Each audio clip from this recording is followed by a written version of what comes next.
I think every relationship is different. It's more the case that one partner is dominant over the other.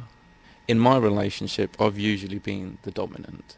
Basically, it comes to me naturally. It's almost a responsibility. In fact, I sometimes envy people who can be the passive partner because there's less responsibility to it. There's more of an enjoyment. Sometimes I think I only see that I am dominant. I'm not actually dominant. I'm just led to believe that I am.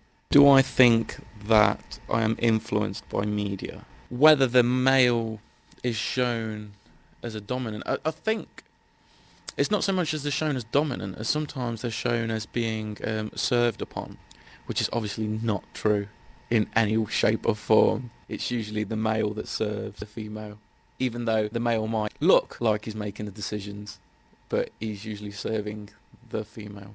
I think at the moment we're suffering from a backlash. Now we've gone to the other extreme where women are working and sometimes men aren't, and it seems like the powers have shifted and they are more towards females than they are to males. To be honest, I would prefer things to be on an equal stead for in a relationship or in families to have men and women on the same level. I don't mean to be the same, because men and women aren't the same. They will have different priorities, different responsibilities, but to have equal influence. The person who's the most powerful is the one who feels most confident. I think my husband is as confident as I am, but obviously there are times in people's relationships where somebody's feeling vulnerable and then their confidence can go down.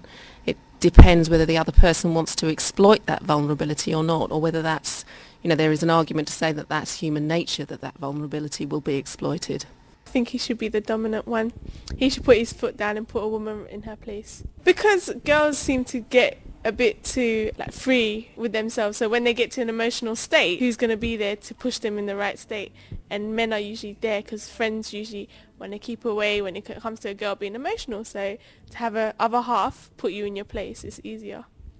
I don't really want to be dominated, I just sort of want to be equal, but then there will be times where I think you need to be dominated and you need to sort of be put in your place, and other times you sort of do the same to the other. But I think there is still an element of men kind of wanting to control their women, but I think it's getting less. I think it is getting a bit more equal. I do like a bit of independence, but then at the same time I would like a man to be a man, he has to be at least 3 inches taller, big and muscly, he's got to be able to throw me around like a rag doll a little bit.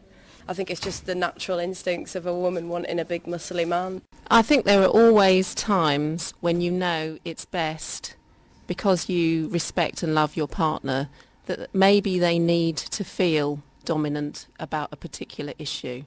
But I don't think either me or my husband would ever settle for being oppressed in any way, and both feel we're in a relationship where we can express ourselves and our opinions. We have equal say. Almost every culture that I can think of is patriarchal up to a certain point.